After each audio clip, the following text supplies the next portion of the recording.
Hello and welcome to another Retro Cores Chinese knockoffs video, and today we're going to be taking a look at the PlayStation 4 Mini Classics Edition.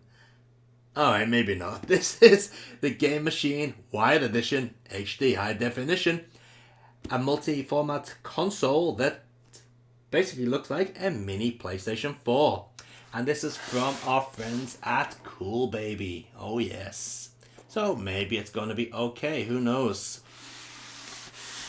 Kind of funny there, what it says down there. Take a look at that.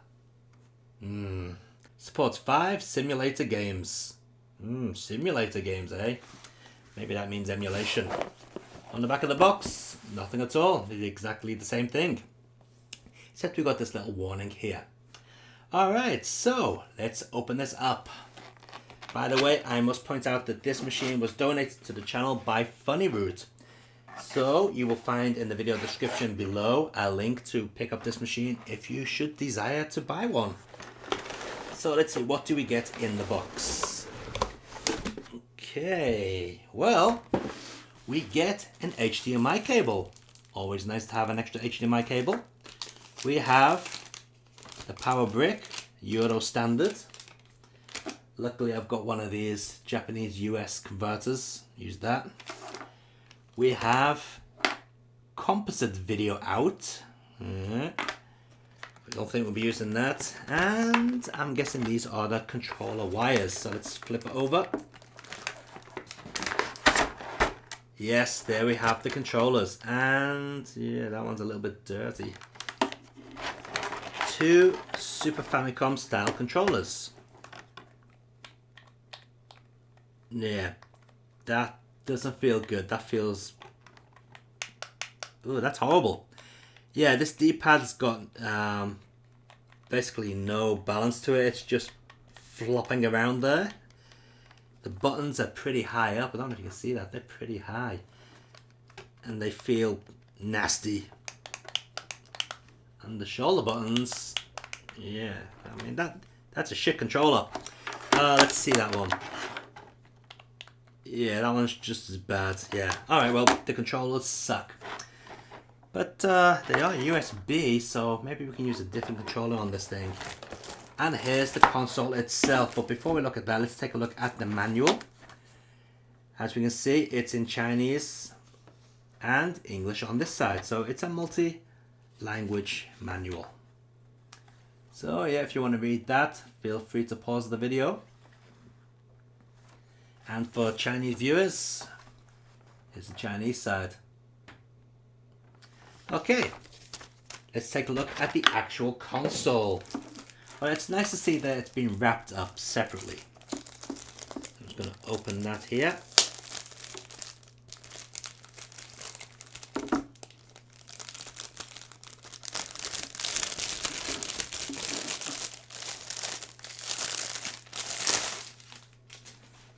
And yeah, it's got a nice glossy finish, but it is kind of scuffed a bit.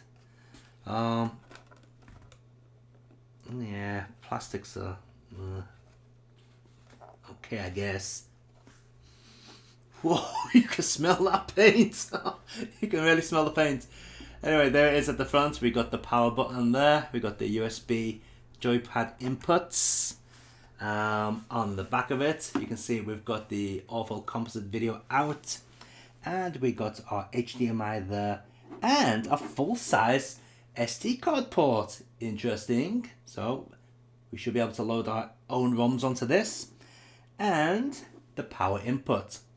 So let's connect this thing up to the video capture card. Hopefully it'll work, because normally these things don't work with the video capture card. But anyway, let's hook it up and see what it looks like running. Now, like all these cheaper consoles from China with the HDMI out, this one has the exact same problem. When you try and capture the video, the audio keeps cutting out. So this is what the HDMI video looks like, as you can see right now. But we're going to have to switch to composite video. Here we go. So here we are looking at the composite video signal, and unfortunately this is how we're going to have to use the machine to capture the video. Okay, so going into the arcade section, it's got GBA, Game Boy Advance, didn't know that was arcade. NeoGeo and Zip. Now NeoGeo actually contains Capcom CPS games and NeoGeo games.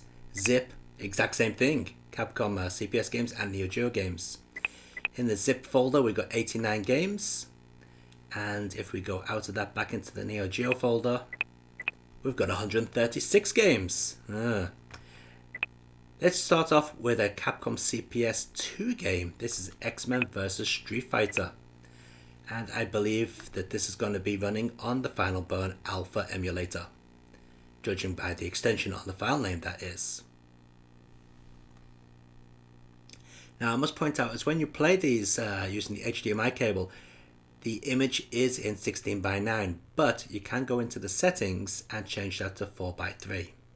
So you can get a better aspect ratio, or the correct aspect ratio. That's a good sign. The Q sound is sounding right like it should.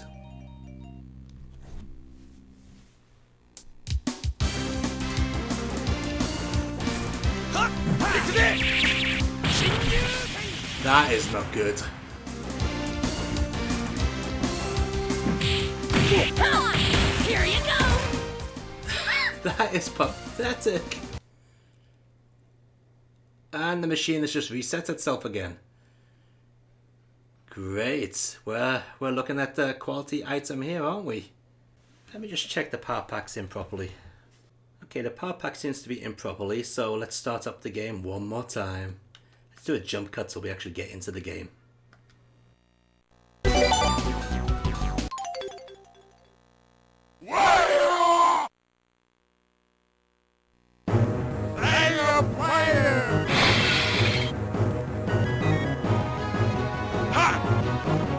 Cool, it reset.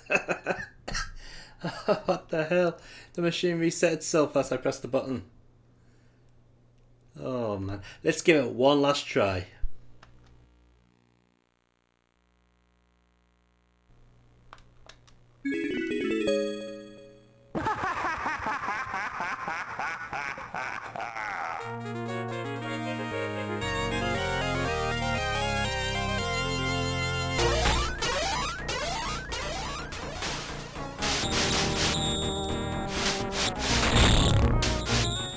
It kind of works.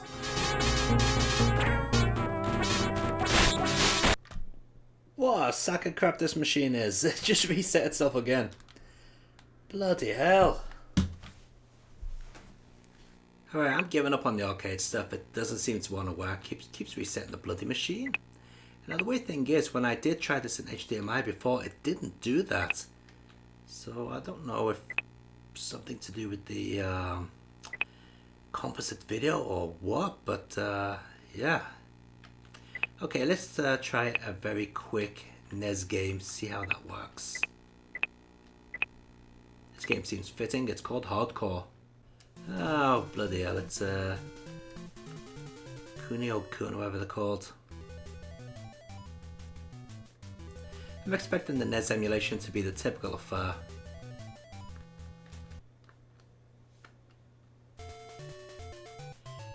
Should work pretty much as you'd expect, I guess.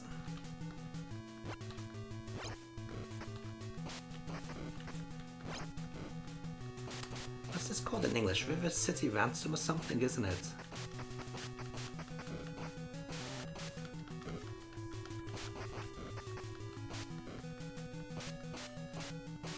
Yeah, I mean that seems to work fairly well. Okay, let's take a look at some of the Game Boy Advance games. Let's see if that works.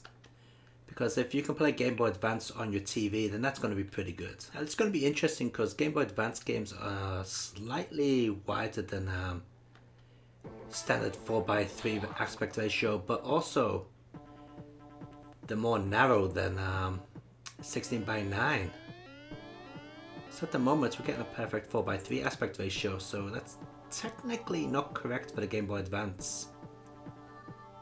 So let's go into the options, settings, screen size. We'll put scale. That should fill the screen but also have the right aspect ratio. Return to game. It's exactly the same. Alright, let's go to original. Original size.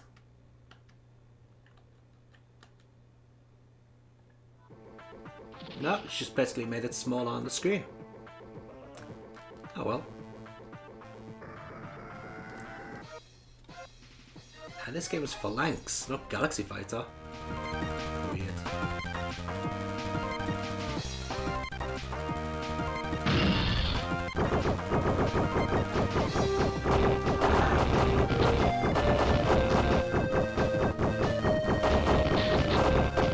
Some graphical defects when you scroll up and down there on the screen. Now, I don't know whether that's because of me changing the screen aspect ratios a lot. Let's try the save game feature, see if that works. We'll save it to progress number 1. Alright, I guess that's saved. Yes, it has. And while I'm here, we'll go back to settings and change that screen size. By the way, information doesn't tell you anything. Yeah, useless. Okay, and let's restart the game. Now, let's see if we can load our save state.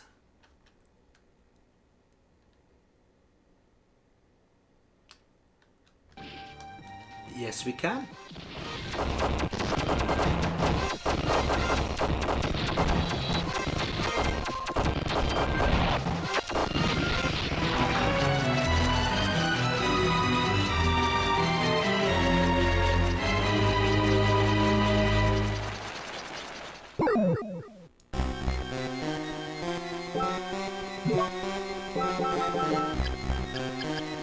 Okay, this seems to work pretty well. It looks like it's been translated into Chinese.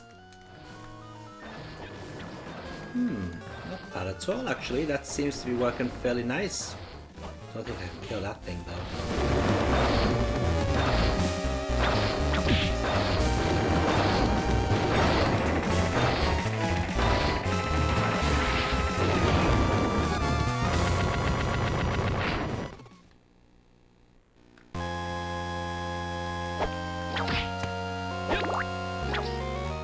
Bit of a frame skip there. Let's play a little bit more to see if it gets any worse.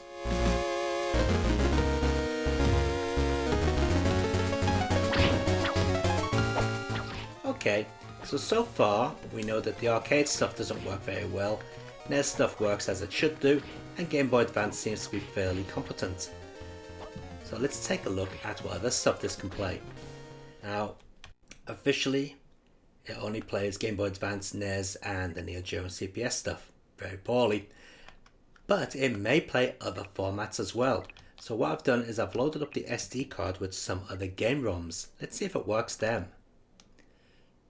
Okay, so here we go with the PlayStation 1 image. It's a jump and flash. Nope, it doesn't work. Has to be expected. Okay, Atari 2600. Nope. Sega 32X? Nope. Amiga, let's see if it plays the Amiga file. Nope. It's opening that one. It looks like it's going to try and load it. Yes, it is. Nope. Yeah, it doesn't play Amiga game files either. Okay, Commodore 64 format? Nope. Let's try another one. I've got a few different formats for 64. No. Let's try that one. This one might work.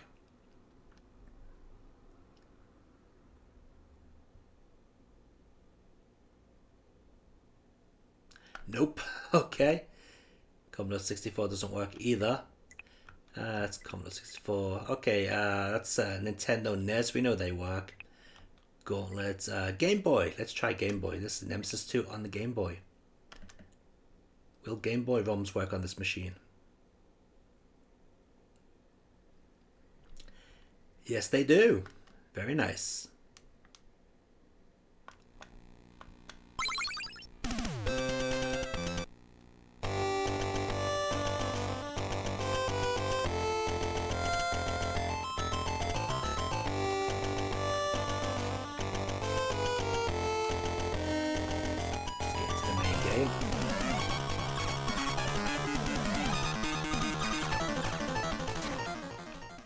sound seems to be pretty much spot on.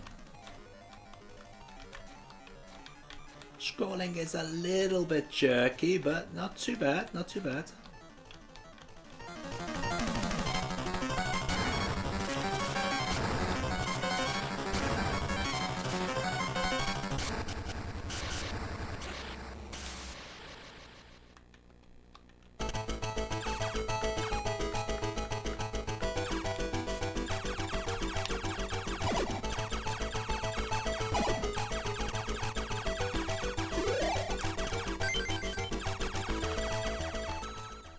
Nice, Game Boy emulation seems to be reasonable.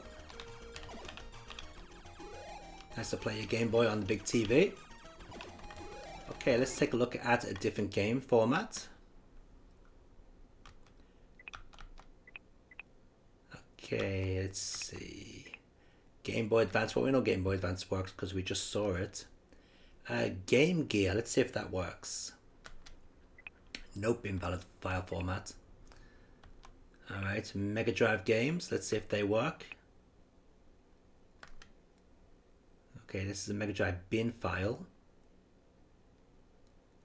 Alright, it's loading it. No, it's reset the system. Alright, Mega Drive bin files do not work. Let's see if Mega Drive MD files work. Okay, this is Thunder Force 4. That's a Mega Drive MD file. No, invalid file format. Okay, Sega Master System games. Nope, they don't work either. Standard MAME files. Let's see if they run.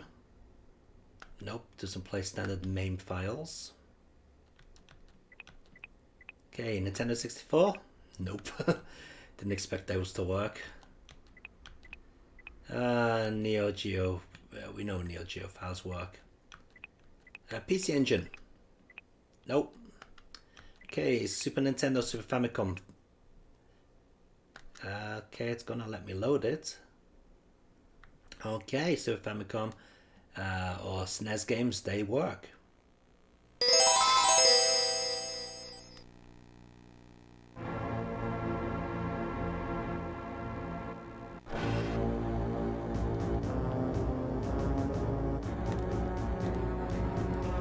Let's get into the actual game.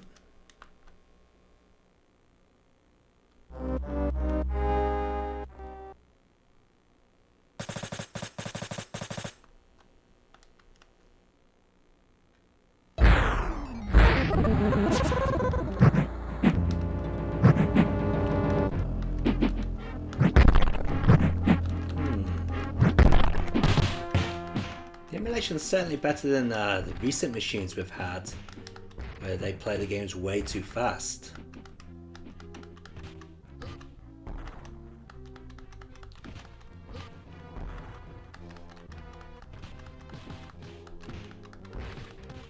Yeah, not too bad, not too bad. Seems to be a little bit of slowdown here and there though. Okay, let's take a look at one more format. And that is the Super Nintendo or Super Famicom SMC format, which is a very popular format. Okay, well, it's opening the file. It's loading it. Invalid file format, alright. Okay, well, before we finish up, let's take a quick look at some of the options. So here we got the different languages. Japanese there. 2 versions of Chinese up there. We'll keep it in English. Korean at the bottom. Advanced format internal memory. No, because you'll lose all your data. Format the card. Default settings. Volume. Well, that's kind of weird, isn't it? Because it's going through the TV. Okay, and finally, video. Now, in this section, it will play MP3 files and 2 video files also installed onto the machine. Let's take a quick look at how good the quality of the video is.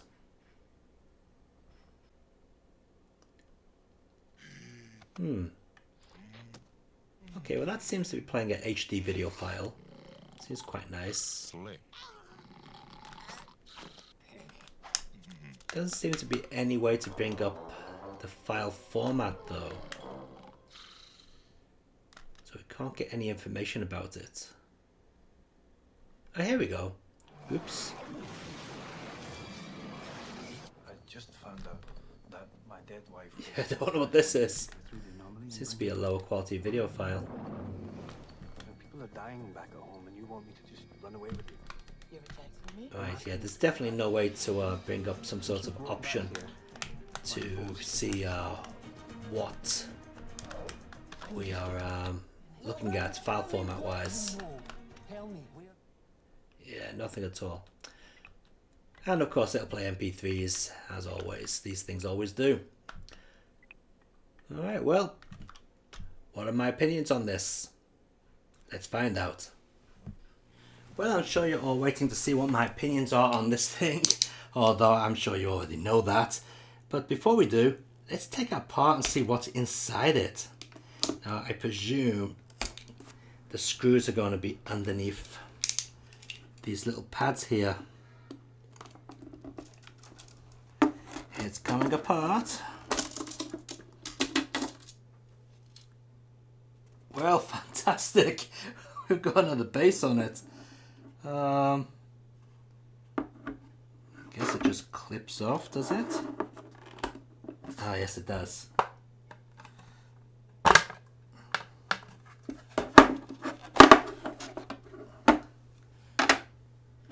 And there we go. That's it.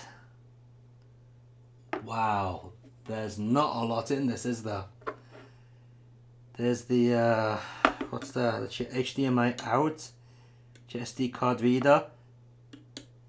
It's got a USB connector on there for some reason. Wow.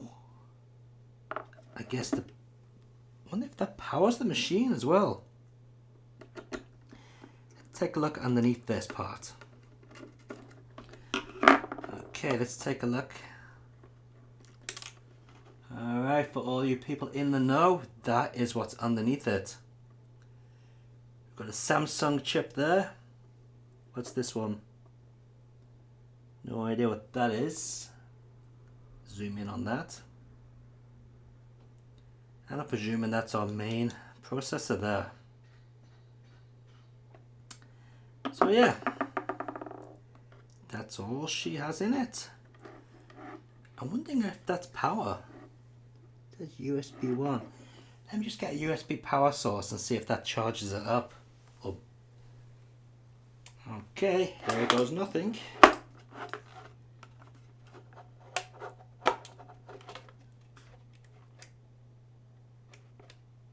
Nope, that's certainly not providing power to the unit. So I reckon that is going to be some sort of interface to connect it to the PC and put all the ROMs on it. Anyway, so what do I think of this machine? Well, not a great deal, to be honest. The main reason why you'd buy this is to play the arcade games, and they don't work very well at all. They're absolutely terrible. Terrible animation. Terrible emulation. Game Boy Advance stuff seems to work pretty well. Game Boy games seem to run okay.